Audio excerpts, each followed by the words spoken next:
Hello everyone, मैं सत्येंद्र सिंह आपके अपने चैनल विजिग हब क्लास में आप सभी का बहुत बहुत स्वागत करता हूं। आज की जो हमारी क्लास होने वाली है, जो यूपीएससी का अभी 24 मई को यानी संडे को पेपर हुआ है। ठीक है, तो वो पूरे पेपर को हम एनालाइज करने वाले हैं और मेरी तरफ से कुछ सुझाव रहेंगे आप लोगों के लिए। अगर आप लोगों को पसंद आए तो उनको फॉलो कीजिए, अगर आपको पसंद नहीं आए तो आप अपने हिसाब से तैयारी कर सकते हैं। ठीक है, तो इसमें हम जो हमारा यूपीएससी का जो पेपर हुआ था, 24 मई को जो पेपर हुआ था यूपीएससी का। ठीक है, उसमें जो हमारा भूगोल पूछा गया था, एक एक टॉपिक को यानी एक एक सब्जेक्ट को हम देखेंगे। आज हम देखेंगे भूगोल एवं पर्यावरण को, अगली क्लास में हम देखेंगे इतिहास को। ठीक है, और मेरी तरफ से कुछ सुझाव भी रहेंगे, वो भी आपको देखते हुए चलना है। 24 मई 2026 को यूपीएससी सिविल सेवा प्रारंभिक परीक्षा के भूगोल खंड के वास्तविक प्रश्न यानी जो प्रश्न पेपर में पूछे गए थे उनको यहाँ पर हम देखने वाले हैं। सबसे पहले हम यहाँ पर क्या देखेंगे, 2026 में जो भूगोल और पर्यावरण से जो प्रश्न आए थे उनकी क्या प्रवृत्ति थी और हमारी तरफ से कुछ सुझाव रहने वाले हैं। ठीक है ना, चलिए।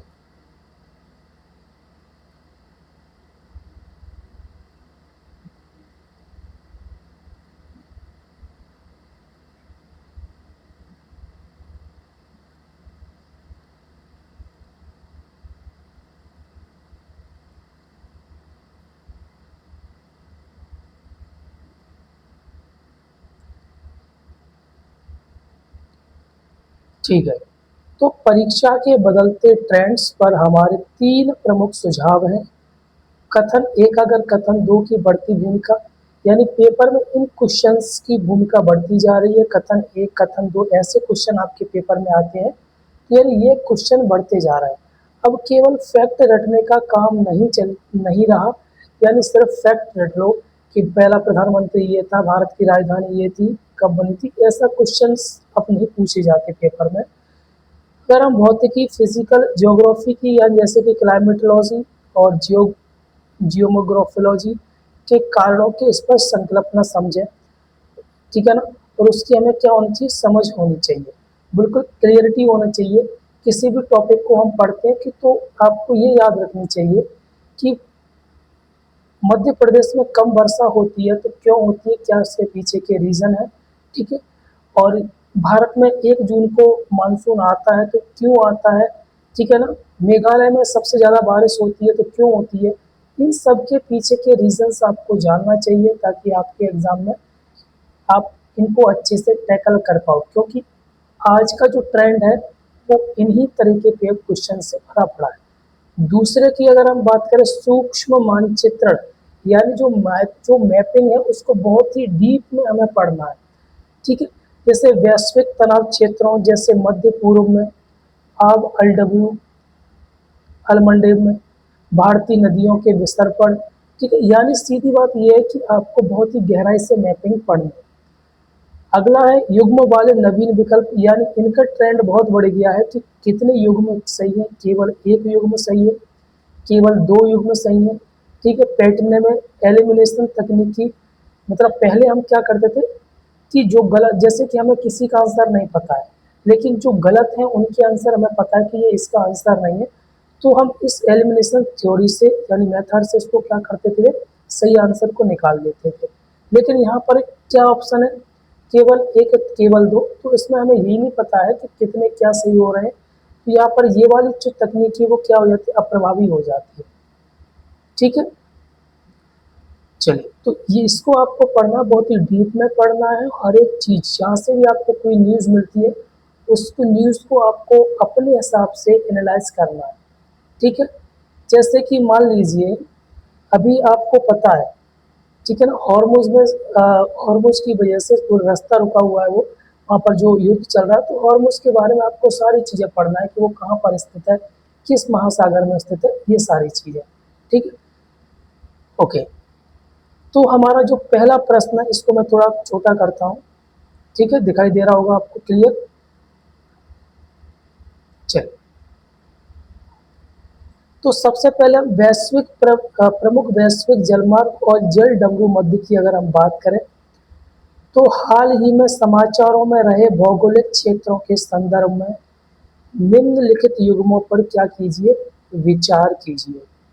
ठीक है, यानी क्या क्या है, जल डमरू मध्य जलमार्ग, ठीक है ना, और वो कौन से क्षेत्र से संबंधित है, ये सब चीजें। तो पहले बात करें हॉर्मुज जल डमरू मध्य यानी स्ट्रेट ऑफ हॉर्मुज, तो क्या ये फारस की खाड़ी और ओमान की खाड़ी को जोड़ता है, ठीक है ना।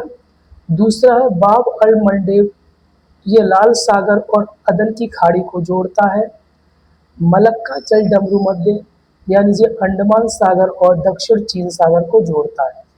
तो इसमें से हमें जो ऑप्शन हमें दिए गए हैं, मतलब जो दिए गए हैं, कौन सा हमें चूज करना है, तो केवल एक युग्म सही है, यानी या तो ये सही है तो ये सारे गलत है, या तो दो सही है यानी ये दोनों सही हो सकते हैं, ये गलत हो सकता है, या ये दोनों सही हो सकते हैं, ये गलत हो सकते हैं, यानी कोई दो सही है, या ये तीनों के तीनों सही है, या इनमें से कोई भी युग्म सही नहीं है।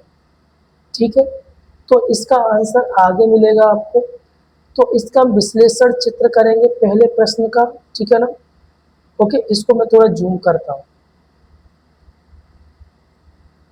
चलो, तो इसका जो बेटा उत्तर है वो उत्तर क्या है, सी है, यानी तीनों के तीनों जो ऑप्शन है हमारे क्या है, सही है। तीनों युग्म 100% सही सुमेलित है। यह प्रश्न वैश्विक तेल और व्यापार सुरक्षा के लिहाज से अत्यधिक महत्वपूर्ण चौक पॉइंट से प्रेरित है। यहाँ पर हॉर्मुज की अगर हम बात करें तो हॉर्मुज फारस की खाड़ी, ओमान की खाड़ी जो हिंद महासागर को जोड़ में है को जोड़ता है। लगभग 20% वैश्विक कच्चे तेल का परिवहन यहीं से होता है। अब अगर आपसे क्वेश्चन ये पूछ लिया जाए कि जो हॉर्मुज वो है, मार्ग है, उससे वैश्विक कच्चे तेल का कितना परिवहन होता है, तो 20% यहाँ से परिवहन होता है। ठीक, आगे पढ़े। बाब अल मंडेब यमन और हॉर्न ऑफ अफ्रीका के बीच स्थित यह जलमार्ग लाल सागर और अदन की खाड़ी से क्या होता है, जोड़ता है। समाचारों में हूती हमले के कारण ये चर्चा में था, यानी ये पूरा का पूरा प्रश्न हमारा किससे संबंधित है बेटा, करंट अफेयर से संबंधित है। ठीक है, अगला, मलक्का इंडोनेशिया और मलेशिया को अलग करता है। ठीक है, यह सकरा जलमार्ग हिंद महासागर यानी अंडमान सागर को प्रशांत महासागर से जोड़ता है, जो दक्षिणी चीन सागर में चीन सागर का जो हिस्सा है। ठीक है, तो ये था हमारा प्रश्न, और ये थोड़ा मैप में समझाने का प्रयास किया है। ठीक है, ये चलिए आगे अगले प्रश्न की तरफ चलिए। प्रश्न नंबर 2 है, ये फिजिकल ज्योग्राफी से संबंधित सारे प्रश्न है। वायुमंडल और क्षोभ मंडल की मोटाई। निम्नलिखित कथनों पर विचार कीजिए। पहला कथन क्या कह रहा है और दूसरा कथन क्या कह रहा है, दोनों को हम पढ़ेंगे। पहला कथन कह रहा है कि भूमध्य रेखा पर क्षोभ मंडल यानी ट्रोपोस्फेयर की मोटाई ध्रुवों की तुलना में क्या होती है, बहुत अधिक होती है। ये आपको याद होती है, क्वेश्चन में कल ही यानी परसों मैंने ये क्वेश्चन कराया है आपको। ठीक है ना, पहला प्रश्न आपका ये हो गया। ठीक है, दूसरा कथन आपका क्या कहता है, भूमध्य सागर पर तीव्र संवहनी धाराओं द्वारा ऊष्मा को अत्यधिक ऊंचाई तक ले जाता है। अब आपको इसके ऑप्शंस में बताना है, कथन एक और कथन दोनों सही है, कथन तथा कथन दो कथन एक की सही व्याख्या करता है। दूसरा है, कथन एक और कथन दोनों सही है लेकिन कथन क्या दिया है, तथा कथन दो कथन एक की व्याख्या नहीं करता है। ठीक है, अगला क्या है, कथन एक सही है लेकिन कथन दूसरा गलत है। यहाँ पर दोनों के दोनों कथन यानी पहला गलत है, दूसरा सही है।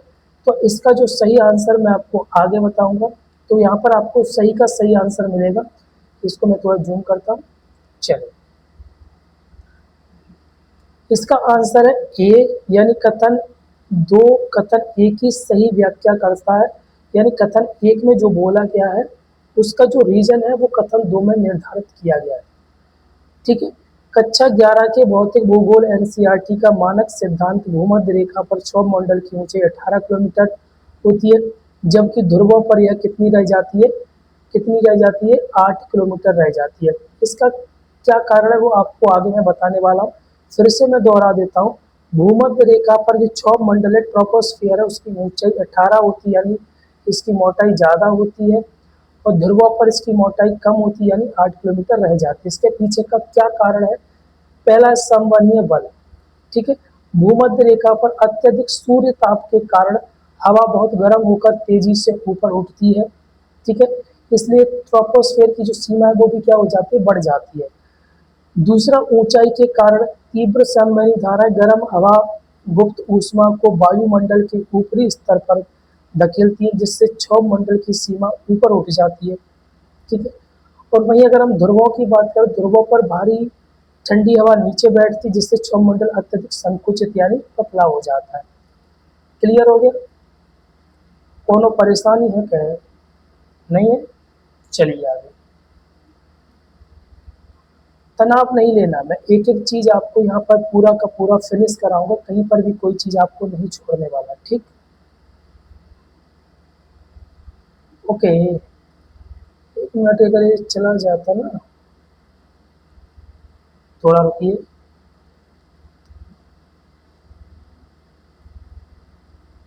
गुड, एक मिनट।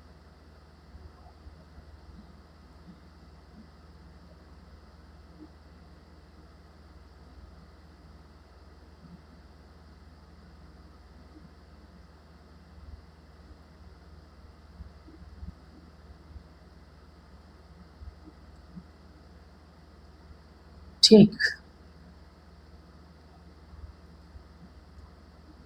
इसको मैं थोड़ा जूम करूँ, गड़बड़ हो रही है।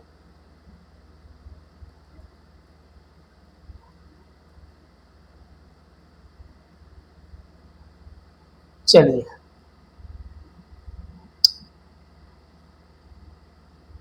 भारतीय नदियां, उनसे संबंधित झीलें। तो निम्नलिखित नदियों और उनसे संबंधित झीलों के युग्मों पर विचार कीजिए। पहला है, इधर नदी दी गई है बेटा, और इधर क्या दी गई है, झील दी गई है। तो झेलम नदी वुलर झील के माध्यम से गुजरती है, पहला। कृष्णा नदी कोलेरू झील के से को सीधा जल आपूर्ति करती है। गंडक नदी इसके विसर्पण से कांवर झील बनी है। ठीक है, इसके ऑप्शन दिए गए, केवल एक युग्म सही है, दूसरा सही है, तीनों सही है, यानी दोनों सही है, या तीनों सही है, या इनमें से कोई भी सही नहीं है। तो इसका सही आंसर मैं आपको बताता हूँ। तनाव क्यों ले रहे हो? ठीक है, चलिए।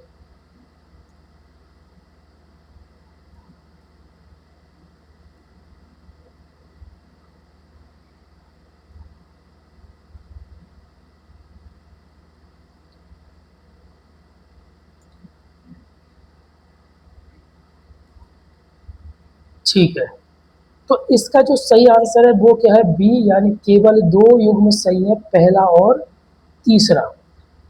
दूसरा गलत है, जबकि पहला युग्म और दूसरा पूर्णतः सुमेलित है।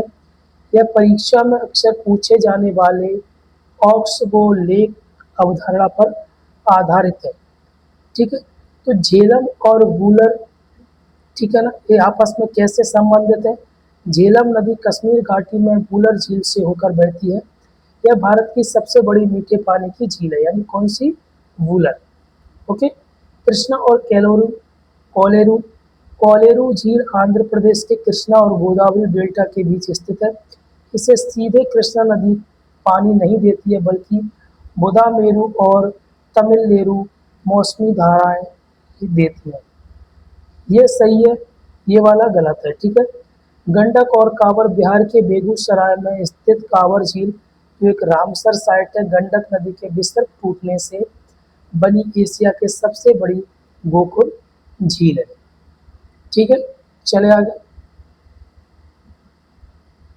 चलिए, अगला प्रश्न हमारा क्या है, किससे संबंधित है, पहले ये देख लीजिए। भारतीय कृषि बनाम चीनी कृषि तुलना। तो ये प्रश्न मेंस में पूछा जाता था, लेकिन इन लोगों ने प्रश्न कहाँ पर पूछ लिया है, प्री में पूछ लिया है। तो आप समझिए क्या स्तर हो गया है। भारतीय कृषि के संदर्भ में निम्नलिखित कथनों पर विचार कीजिए। चीन की तुलना में भारत के पास अधिक कृषि योग्य क्षेत्र है। दूसरा, चीन की तुलना में भारत में सिंचित यानी इरिगेटेड एरिया का जो अनुपात है वो अधिक है। अगला, चीन की तुलना में भारत में प्रति हेक्टेयर औसत उत्पादकता अधिक होती है।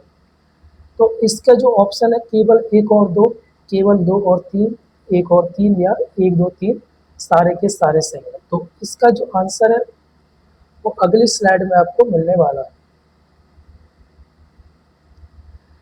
यहाँ पर के उत्तर कौन सा सही है? ए ऑप्शन सही है, यानी केवल एक और दो सही है।